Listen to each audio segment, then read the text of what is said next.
გამარჯობა, ეს არის YouTube გადაცემა უეჭველი ქართველია. მადლობა რომ მიყურებთ. მე მისი წამყვანი ალექსი მეგრელიშვილი ვარ. ჩემი მესამე გადაცემის სტუმარი არის ქართველი, რომელზეც საზღვარგარეთ სავარაუდოდ ერთხელ მაინც გექნებათ ნათქვამი რომ უეჭველი ქართველია. გიორგი აბრამიშვილი არის ჩემი დღევანდელი სტუმარი. აღარ მოგესალმები, იმიტომ რომ კამერების მიღმა უკვე მოგესალმე, როგორ ხარ? კარგად, მადლობა. კამერასთან პირველად ხარ, ინტერვიუ პირველად გაქვს ზოგადად? რაღაც ხო რა. გიორგი, მოდი გაეცანი ჩემ მაყურებელს, მოკლედ გითხარი შენზე. უეჭველი ქართველი ვარ. ემიგრანტი, რა თქმა უნდა. აქ ჩამოვედი ამერიკული ოცნების ასაღდენად. როგორც ყველა. მაგრამ ჩემი გზა ამ წუთას გაჩერებულია, ესე რომ ვთქვათ, უხეშად delivery driver-ზე. ანუ მიტანის სერვისი კი ემსახურები კონკრეტულად ერთ რესტორანს, ანუ ორგანულ საკვების რესტორანია ესეთი, 6 დღე კვირაში და დღეში სადღაც 14 საათი. რომელ საათზე იწყება შენი დილით ადრე, ესე იგი 7:30-ზე იქ უნდა ვიყო, 6:30-ზე ვდგები და 8-ზე ვამთავრებ. შეიძლება ითქვა შენზე რომ მძიმე შრომაში ხარ ამერიკაში?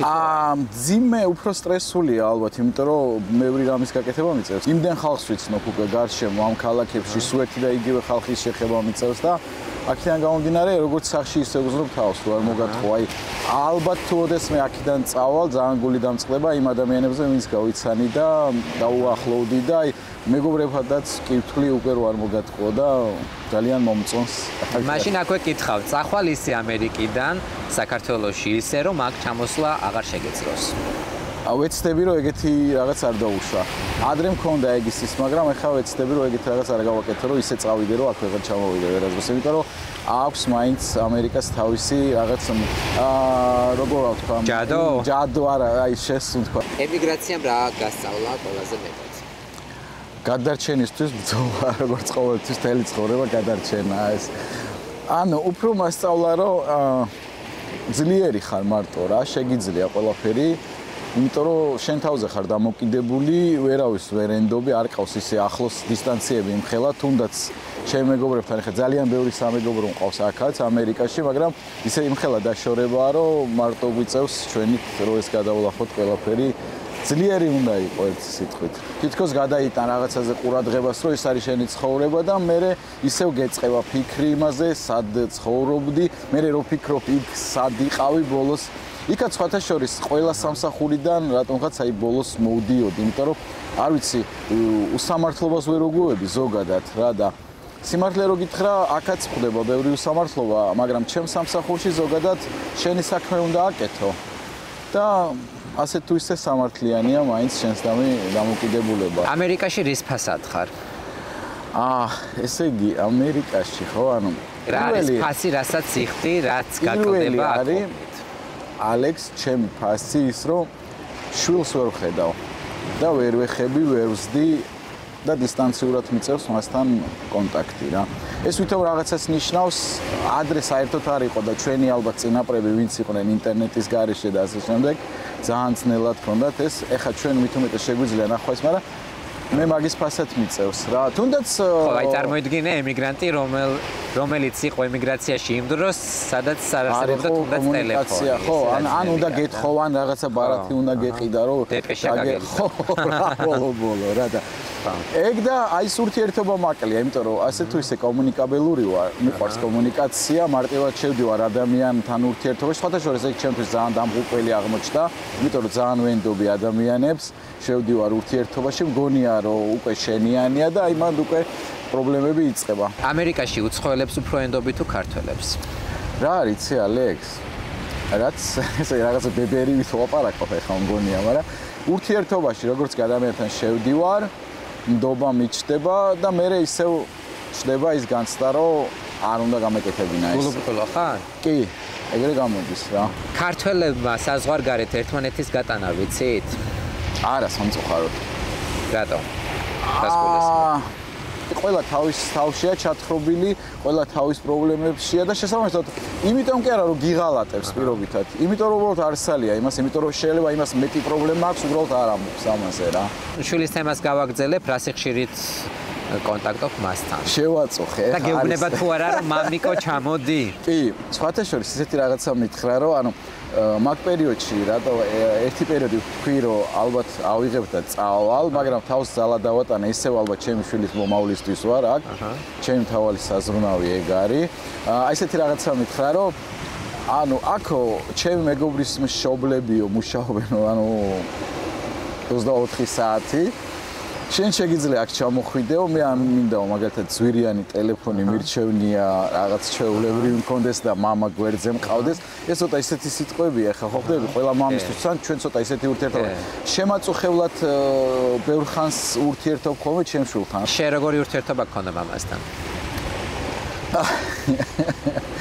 მოდი გადავიდე სხვა კითხვაზე მე ჯობია იმიტომ რომ ანუ ხო რაღაც 90-იანები იყო ძალიან გაჭირვება იყო იმას თავის პრობლემები ქონდა მე ბავშვობიდან მუშაობდი სხვათა შორის ანუ ძალიან ადრეულ ასაკიდან ძალიან ისეთი ცოტა ძნელი ის ქონდა გამოვლილი ბავშვობა არ მქონია რო არ მოგატყო რა ბავშვობას ეხა რაღაცებს ეხა ვინაზღაურებ ხოლმე რაღაცებს როგორ რა ვთქვა ამ თავს კი არ ვითამამებ აი როგორ რა ვთქვა ნუ ვივსებ რაღაცების უფლებას აძლევ შენ თავს რაც ბავშვობაში დაგაკლა ხო რა რაღაცები მაქსიმალურად ვერა იმიტომ რომ შვილი მყავს ისახედი ასე რომ თუ ოდნავ კიდე ან სასმელთან შეხება გამიჩნდება აი ერთი ჭიქის მერე ხვდები ძალიან ბავშვი ის ანუ აი ხვდები რომ ზოგჯერ უნდა გააკონტროლო ეს ბავშვური ის რას გულისხმობ დაუშვათ ცანცარი იყვარს კი ცანცარებ შეიძლება უადგილო ადგილს აი რაღაცა ფეხზე გავიხადო წავიდე ვიარ შეიძლება ეს შეურებოდ ყველას არაადეკვატური ხდები არაადეკვატური ანუ სუდი და შემაწუხებელი არ ხდები. ანუ შეიძლება ვიღაცას უბრალოდ ეს არ მოწონდეს, იმიტომ რომ სუბუქდები და მომწონს როცა ხარს მიბავენ სხვათა შორის ძალიან სიამოვნებს და აი მან მთლიანად ვეშვები თავით ჩემს ბავშვობაში. ხარ ადამიანი, რომელსაც ყველაფერი ესმის და ყველაფრის გაგება შეუძლია ადამიანთან. ეხლა ამ ბოლო დროს სხვათა შორის გავხდი კი. ადრე რაღაცები არ მესმოდა, სხვანაირად ხედავდი. ეხლა ამ ბოლო დროს ყველაფერი თითქოს მესმის და თითქოს ანუ მაინც ცოტა ხასიათი მაქვს ძნელი, ანუ ქალწული ვარ რა, თან მე შუაში ვარ, მოგეხსენება და ცოტა ძნელი ისა რაღაცნაირი მძიმე ხასიათი მაქვს, ვერ ვაკვირდები რა. მაგრამ ყველაფერი მესმის ალბათ გულისხმობ ადამიანის იმას, ხო? აი ნებისმიერ საქციელს და კი ალბათ რა.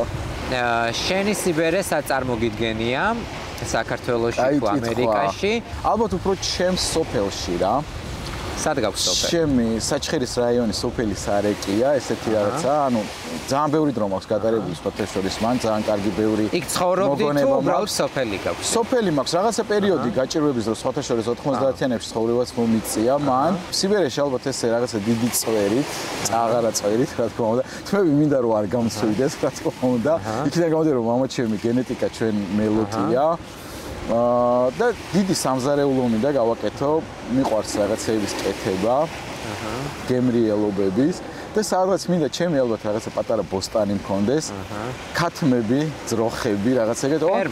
ფერმა პატარა, ოღონ ქათმები იცხოვრებენ ბედნიერი სიცოცხლით, რომელსაც არავინ არ დაკლავს. ქათამი დაგიკლავს? არა, ცხოვრებაში, სხვათა შორის ბებია ჩემს დამზევდა ხოლმე. დაკალი მოდი შვილო. ვერ წარმომიდგენია როგორ უნდა დაკლა ქათამი, ესე რომ გიცდის და რო ხო გელოდება რომ აიროდეს დაარტყავ კისერში. რაღაცა პიროვნება ესე, ნუ იმ დროს ბებია ჩემი იყო ეს პიროვნება, ესე გაწევდა ორი ეკითიკი და აი აქ დაარტყიბებო და არა წარმოუდგენელია ჩემთვის მე ხო კარგად ჭამო ამ ხალხს. სუსტი მამაკაცი ხომ არ ხარ, მაგას ხომ არ ნიშნავს. ესე ამბობდნენ ხოლმე. ადრე რომ თუ ქათამს ვერ კლავდი, სუსტი მამაკაცი. შეიძლება არ არის გამორიცხული. სისუსტეს არ მივიჩნევ ნაკლად სხვათა შორის, იმიტომ რომ ყველა ადამიანს აქვს სისუსტე, ზოგი ცდილობს დამალოს ეს რაღაცეები, ზოგი თქვას რომ აი ზოგი შეიძლება ვიღაცას ეთქვა რომ შემიძლია დავკლა ქათამი, ამ დროს შეიძლება ცხოვრებაში იანჯელაც არ აყავს მოკლე. მაშინ რა არის შენი სისუსტე? სისუსტეებზე, ანუ ჩემი სისუსტე არის ნდობა ისე ვიტყვი რა. რომ ენდობი ადამიანებს მარტივად. ძალიან სუსტი ვარ მან და მარტოობა რა, ვერ ვიტან რა, განცდა იმის რომ მარტო ხარ, ხანდახან მაგიჟებს ხოლმე. ანუ შენ ხარ ადამიანი, რომელსაც ჭირდება გვერდით სულ ვიღაც. თუნდაც ერთი ადამიანი. ამ ოკეანეს რომ გაყურებ ხოლმე, პირველი ფიქრი რა მოდის? რომ უსასრულოა და მგვალია. ხო არავინ ჩამოკიდა. ეს ზოგადად წყლის მეშინია. ანუ სურვა ვიცის ვერ დავარქვა, ალბათ უფრო არ ვიცი. თან წყლის შიში მაქვს და ამას რო ხედავ, რაღაცა უსასრულობა. შენ თქვი რომ მუშაობ მიტანის სერვისზე, საჭმელები მიგაქვს ადამიანებთან ოჯახში. და განსაგიჩნდება ხოლმე, როდესაც საჭმელი მიგაქვს ოჯახში და იქიდან აი ეს ოჯახური სითბო და ჟრიამული გამოდის. სევდა განსაკუთრებით არის ახალ წელს. თუ ამბობ ხოლმე რომ სად უყდები ღმერთო. აი ნეტა აქ არ მომკლავს ღმერთმა ერთი. მაინც ვფიქრობ რომ საქართველოს მიწა თვითონ სადაც დავიბადეთ და ის არის გვისწრია და ცრიან ბალახზე ხერხშელი. მიულიას ვათაშოვის ჩემს სოფელში ძალიან სასიამოვნო შეგრძნება იყო ჟიერი კუჭით ცრიან ბალახზე, მაგრამ კარგად ვახსენდება. ქართულს როცა ხედავ ხოლმე ამერიკაში როგორც ალბათ ნაკვთები გვაქვს მაინც ქართველებს რაღაც ისეთი რომ უეჭველი ქართველია სიტყვა. ბოლო-ბოლო რაღაცა ქცევა იქნება იმას ქართულად. საჭეს ქართულად მართავ? სამწუხაროდ კი. აი რას გულისხმობ? უხეშად როგორია ქართველი მძღოლი ამერიკაში? აქ ხო არის სტექ ნიშანი, სტოპს რასაც ვეძახით. უნდა გააჩერო 100%, ანუ მუხლის უნდა დააწო და უნდა გაჩერო. მანდ მაქვს ხოლმე ერთხელ გაფრთხილებაც მომცა, კარგმა პოლიციელმა ჯარიმა არ დამწერა.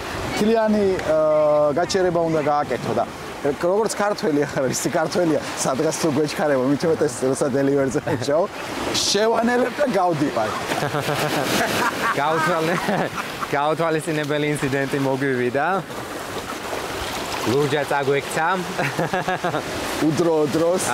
იცი რა მითხარი, რამდენი ხნით მოდიოდი ამერიკაში, როდესაც მოდიოდი, აი თბილისიდან რომ გამოფრინდი, რას ფიქრობდი, რამდენ ხანში დავბრუნდებიო და როგორ ფიქრობ, რა ჯადო ტოვებს დიდხანს აქ ადამიანებს? ფული ალბათ რა. 6 თვე მქონდა განსაზღვრული ისევ. ხო. მაგრამ 13 წელი დაიწყო უცებ. ხარ მამაკაცი, რომელიც ფილმებზე ტირის? ფილმზე? კი. ანუ ყველაზე მინიმუმ ანუ აი ეს ხო იცი რომ მოგადგება აქ და თვალები რო ჩაგიწრებ. კი. სხვათა შორის აქ არ უყურებ ხოლმე ქართულ ფილმებს ხშირად. იმიტომ რომ მაინც ქართული ასოცირდება ჩვენ, ანუ როგორ ავთქვა, ბევრ სევდას მატებს რა. როგორი ფილმები მოწონს იცი? რო იწყება რაღაცა მომენტიდან და მე მთლიანი ფილმის ახსნა მიდის რა მოხდა მანამდე რა. რამე კადრი ან წარწერა თუ გახსოვს, ან ცხოვრებაში რეალურ კადრად ან ფილმში, ან წიგნში წარწერა, რამაც ყველაზე დიდი შთაბეჭდილება მოახდინა შენზე, ან კარგი, ან უარყოფითი. კი, სხვათა შორის, ანუ საიდან მახსოვს არ ვიცი, ვერ მოგატყუებ ახლა, მაგრამ შეიძლება უბრალოდ ჩვეულებრივ rilsიდანაც მაქვს ნანახი, რომ უნდა იცხოვრო დღევანდელი დღით. ანუ გულისხმობ რას, ის კი არა რომ მომავალზე არის ფიქრო საერთოდ, მაგრამ აი მე მომავალში რაღაცას ვიზავ და ეს გავხდები და სოფლიო პრეზიდენტი გავხდები და რაღაცა წარსულს არ უნდა მისტიროდე. ლამაზად იყო ახლა მე ჩემი სიტყვებით ინტერპრეტაციას ვაკეთე. წარსულს არ უნდა მისტიროდე, მომავალზე არ უნდა ფიქრობდე რომ აი მე ვიღაცა დღეს რაც ხარ მაქსიმალურად ჩვენი სამყარო და ანუ 60-ს თუნდაც რო აიღო ჩვენს წარმოდგენაში რაც არის ცხოვრობ აქ უნდა შეივსო მთელი ცხოვრება და მაგ სიტყვებს ძალიან დიდი მნიშვნელობა ჰქონდა ჩემთვის რომ დღეს ამ წუთას აქ უნდა იცხოვრო გაერთო მაქსიმალურად მეტი სიკეთე გააკეთო ძალიან დევს ეს ჩემში გრუზინი თუ ხარ ბჭყალებში კი მოკლე არ ჩაიცვა და რაღაცა ეგეთები ხარ მამაკაცი რომელიც ქალს დეკოლტეს არ აწმევს კი ანუ გააჩნია დეკოლტეს მოდი ესე ვთქვათ რა ქალთან ურთიერთობას რომ გავცდეთ ზოგადად აი რამე ისეთი კიდე შენი ქართულ დამახასიათებელი რა გაქვს ხასიათში არ მიფიქრია მაგაზე არასდროს არ ექს რომ მოგეთყო არასდროს არ მიფიქრია მაგაზე აი ეს ქალის შეზღუდვები რაღაცეები ის თუნდაც რა ქმედებას ჩადიხარო ვიზუალზე კი არა შენ ქმედებაზე თქვა რომ უეჭველი ქართველიაო ну შეიძლება ერთი მანქანის წარების ხო მანქანის წარებაზე ის რომ აი ძალიან ვცდილობ რომ რაღაცაში აი პატივი ვცე აი პირობითად კარი გაუღო ყველას შენს წინ ადგილი დაუთმო და ვიღაცა აქ სხვადასხვა გამაფრთხილე სადრე რომ ყველას მაინდა-მაინც წაუკრავ ყველაფერზე ხელს, ორი შეიძლება ცუდად დამთავრდეს ეს. პაიმანზე შენიხდი? პაიმანსაც გააჩნია. კაცები უფრო ჭორიკნები ვართ თუ ქალები? არანაკლებ ვართ კაცები ჭორიკნები. უბრალოდ ჩვენ მაგას ჭორიკნობას არ ვეძახით და არ ვაღიარებთ რომ ეს ჭორაობაა და ვამბობთ რომ შენ ჩემი მეგობარი ხარ და იმიტომ გელაპარაკები. ზუსტად იგივეს ვაკეთებ დარწმუნებული და არ ვიცი. ესე ხდება თანაბრად ალბათ. რა არის ის ყველაზე ავთენტური და ქართული კაცური აღქმა, ფილოსოფია, რასაც უცხოელი თუნდაც ამერიკელი ვერასდროს გაიგებს? მხოლოდ ქართველი კაცი რომ გაუგებს ქართველ კაცს. ალალი მეგობრობა ალბათ. ჩვენი ქართული გენი ალბათ უფრო არის დაფუძნებული ქართველების, მამაკაცების განსაკუთრებით ეს ერთმანეთის გატანაზე. საქართველოს ისტორიის რომელ ეპოქაში ცხოვრებდი? რომელი ეპოქიდანაც შეიძლება ამერიკაში არ წამოსულიყავი და სიამოვნებით იცხოვრებდი საქართველოში. რაც თავი მახსოვს საქართველოში სულ ანუ მიიღო ან რაღაც და არ არის ეგეთი ეპოქა ჩემს იმაში მე მგონი რომ რომელიღაც ეპოქაში კი ანუ რატომაც არის გიორგი წყინვალის პერიოდში ვიცხოვრობდი მაგრამ რაღაცა მე ისეთი შარიანი ვარ რომელიც ბრძოლის ველზე დამაგდებდნენ უსულოდ ომში თუ ყოფილ ქართული ომია თუ წახვიდოდი შესაძლებლობა რო ანუ ომს ვერ დავარქვე მაგას ვარ ნამყოფი მაგრამ არა საქართველოს ომში ესე რომ ვთქვათ სხვა კონტინენტით ვიყავით სამშვიდობო ასე ერქვა ნატოს ჯარები იყო კოსოვოში და მან ვიყავით წასულები. ომი იყო სხვათაშორის მაგ დროს. კითხავთან თუ ხარ ნამყოფი?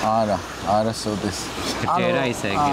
რაღაცების ჯერა, კი, როგორ ამჯერა არსებობს ადრე ჰოროსკოპის იმისაც ამჯერო და როგორ არიან ჭხიბავები, მკითხავები, რაღაცეების ჯადოებისაც ვჯერა რომ აკეთებენ, მაგრამ შენთვის გაუკეთებიათ ჯადო? არ ვიცი, შეიძლება არ ვიცი. არა, ალბათ კი, არ ვიცი, ვერ გეტყვი ზუსტად არ ვარ დარწმუნებული, მაგრამ ეჭვი გქონდა?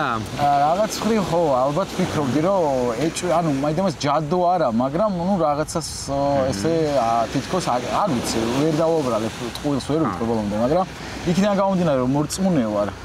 მე ანუ ბავშვობიდან ესე ჩამინერდა ჩემო ოჯახმა და წამს და სხვათაშორის ერთ-ერთი დიდი იმედი მაქვს ღმერთის, ანუ სულთან ვატარებ ჯვარს, წმინდა გიორგის კულონს და ხატი მაქვს საფულეში, არ ვიცი რამდენად კარგია ეს, მაგრამ აი დარწმუნებული ვარ და ვგრძნობ ამ ენერგიას, რომ ყოველთვის მეხმარება. ქართულს რომ ხედავ რა გრძნობა გიჩნდება ხოლმე და თუ ესალმები მათ თუ თავს არიდებ.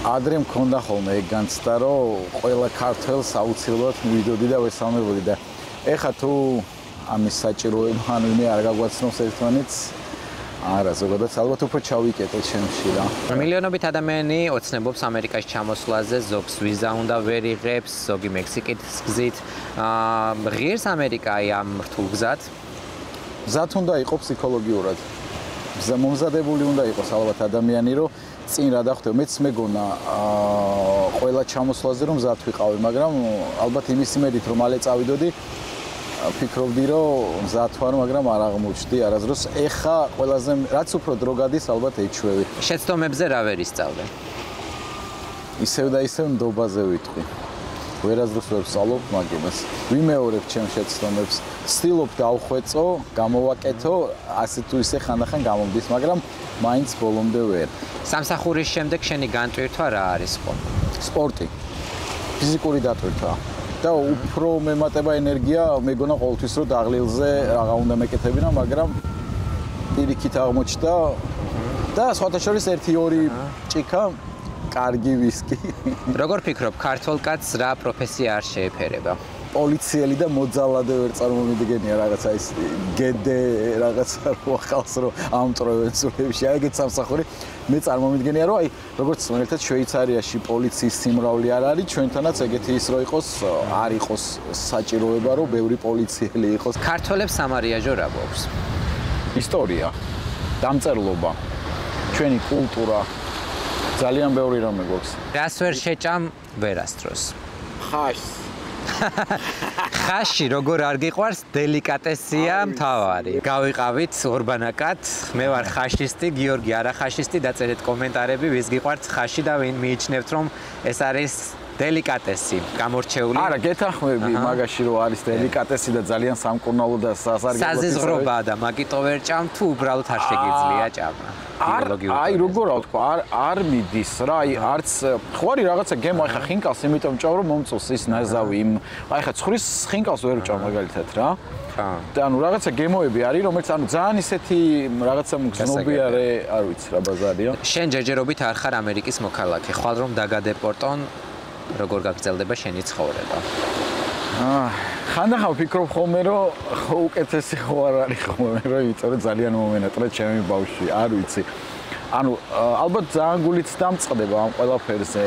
გავაგზავნებ ჩვეულებრივად ისევ იმ ცხოვრებას, რაც ხოვითაც ცხოვრობდი. არ უჩიოდი იქაც ცხოვრებას, უბრალოდ მოგეხსენება საქართველოში ხელფასი ცოტა სამმაგი უნდა გააკეთო იმის რომ რაღაცას მიაღწიო, ანუ უბრალოდ ელემენტარული თავი შეინახო და აგიღია ბილეთი ან მისულ ხარ ბილეთის ყიდვის ზღვრამდე, როცა ფიქრობ რომ всё ხვალმე უნდა გავფრინდე საქართველოში. მქონდა ეს შარშან მქონდა დედლაინი მქონდა წინ რომ აი ამას მოვრჩები და ზაფხულის ბოლოს ჩემი შვილის დაბადების დღეზე მინდოდა რომ ყოფილიყავი იქ, იმიტომ რომ თვითონვე დამისვა ეგეთ ის რომ ამ დაბადების დღეზე ჩემს დაბადების დღეზე უნდა იყო რა, ესეთი რაღაც იყო.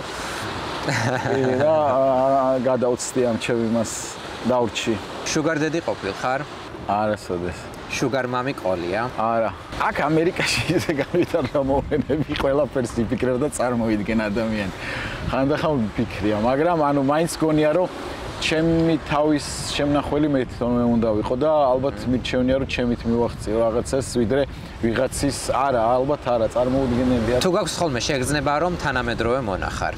კი, მაგრამ მაინც აი ასაკის მატებასთან ერთად ვცდილობ რომ გავიხალისო ეს და ვაკეთო ის რაც მიხარია და ეს კომპლექსები მოვიხსნა და მე იმიტომ მუშაობ რომ ეს მჭირდება იმ წამს, მაგრამ შემიძლია სხვა რაღაცებით გადავფარო და გავერთო. საქართველოდან შენს მეგობრებს გონიათ რომ მეძავები თავს გასევია?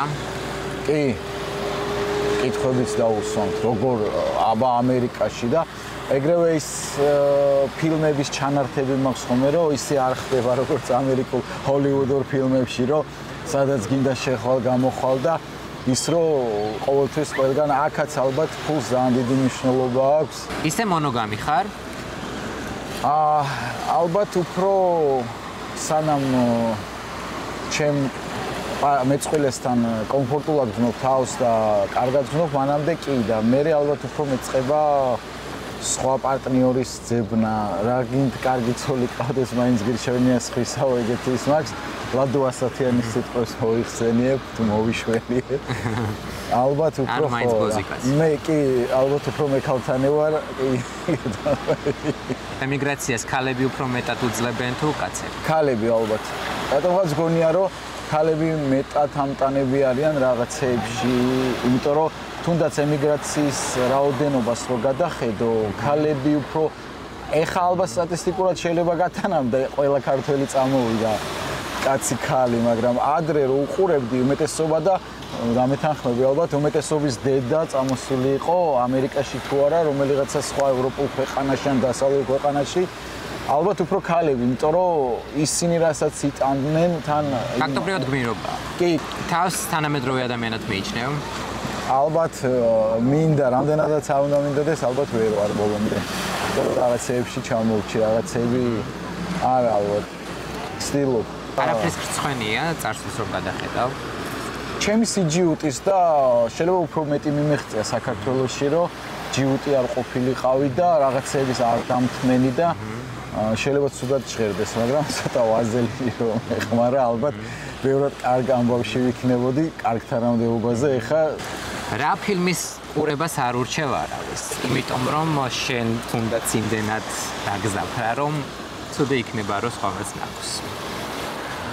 ანუ მაგაზე მიფიქრია, მაგრამ როგორ აიცი, ცუდი ფილმი რაც მაქვს ნანახი, უბრალოდ ერთი ცუდი დღესავით არის, ანუ ერთი ცუდი საათივით, უბრალოდ წუხვარ ხოლმე რატო დავხარჯე ჩემი დრო. წიგნივითაა პრინციპში ყველა ფილმი, ვიღაცისთვის საინტერესოა. სერვანტესის დონ კიხოტი მაქვს საკითხული. წერის ღმერთი ვინ არის? არ მოგეწონა დონ კიხოტი? არა.